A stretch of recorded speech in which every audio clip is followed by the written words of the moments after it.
অনেকের ধারণা হয়তো গান্ধীজি হত্যার পরে জওহরলাল নেহরুর আরএসএস সম্পর্কে তিক্ত মনোভাব তৈরি হয়েছিল। আসলে বিষয়টা তা নয়। নেহরু বরাবর আরএসএস বিরোধী। শুধু আরএসএস বলে নয়, যে কোনো জাতীয়তাবাদী সংগঠনের প্রতি নেহরুর একটা তিক্ত মনোভাব ছিল। এটা সংক্রমিত হতে হতে সোনিয়া, রাহুল, প্রিয়াঙ্কাতেও সংক্রমিত।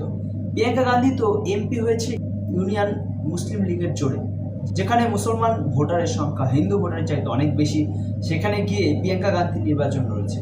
ওদের প্রতি কৃতজ্ঞতা থাকা স্বাভাবিক। শুরুটা হয়েছিল নেহরুকে দিয়ে। 1947 সালের 29শে ডিসেম্বর উত্তরপ্রদেশের মুখ্যমন্ত্রী গোবিন্দ বল্লভ পন্তকে লেখা চিঠিতে জওহরলাল নেহরু উল্লেখ করেছে আরএসএস গতিবিধির ওপর বিশেষ নজর রাখবেন। 1948 সালের 5 জানুয়ারি দেশের সব মুখ্যমন্ত্রীকে লেখা চিঠিতে জওহরলাল নেহরু লিখেছিলেন যে আরএসএস এর গতিবিধিকে বিশেষভাবে নিয়ন্ত্রণ করার জন্য সচেষ্ট হতে হতো। কিন্তু গান্ধী হত্যা হয়নি।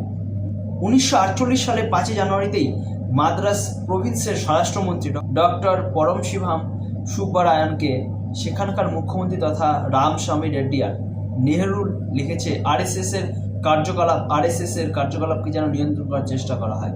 সেই চিঠিতে সে লিখেছে মুসলিম লীগের নেতাদের বৈঠক নিয়ে চিন্তিত হবার কোনো কারণ নেই। তখন ইন্ডিয়ান মুসলিম লীগের ভারতে থাকি যাওয়া নেতারা অপর কোনো নামে একটি মুসলিম লীগ তৈরি করার প্রস্তুত নিচ্ছে। তারা দেশভাগ করলো, তাদের নিয়ে নেহরু চিন্তিত না, ওরা বন্ধু। নেহরু চিন্তা কেবল রাষ্ট্রবাদী সংগঠন নিয়ে, তাদেরকে দমন করতে হবে সরকারি ক্ষমতাকে ব্যবহার করে। 1948 সালের 22 জানুয়ারি সর্বপল্লী রাধাকৃষ্ণন পরবর্তী সময়ে যিনি রাষ্ট্রপতি হয়েছে মধ্যপ্রদেশের একটি আরএসএস এর কার্যক্রম উপস্থিতি ছিলেন। তিনি আরএসএস এর অত্যন্ত প্রশংসা করেছিলেন। এই জন্য নেহরু তাকে তীব্র তিরস্কার করেছিলেন। আরএসএস এর অনুষ্ঠানে গিয়ে তিনি অত্যন্ত অন্যায় করেছেন বলে নেহরু তার অমিতাভ জানিয়েছেন। তখনও তিনি গান্ধী হত্যা হয়নি। গান্ধী হত্যার ঠিক দুদিন আগে 28 জানুয়ারি নেহরু অমৃতসরে একটি সভায় স্পষ্ট ঘোষণা করেছিলেন যে আরএসএসকে একদম শিকড় থেকে উৎপাদিত করে দিতে হবে। এই প্রসঙ্গে একটা বিষয় উল্লেখযোগ্য, নেহরু পার্লামেন্টে ভারতীয় জনসংঘ সম্পর্কেও এরকম কথা বলেছিলেন, আই উইল ক্রাশ জনসংঘ। উত্তর তৎক্ষণাৎ ডক্টর শ্যামাপ্রসাদ মুখার্জি বলেছিলেন I will crush your crushing mentality. এটাই নেহরুর স্বরূপ। মুসলিম লীগের নেতারা তার কাছে চিন্তার কারণ নয়, যে কোনো জাতীয়তাবাদী সংগঠনের উত্থান তার কাছে চিন্তার কারণ।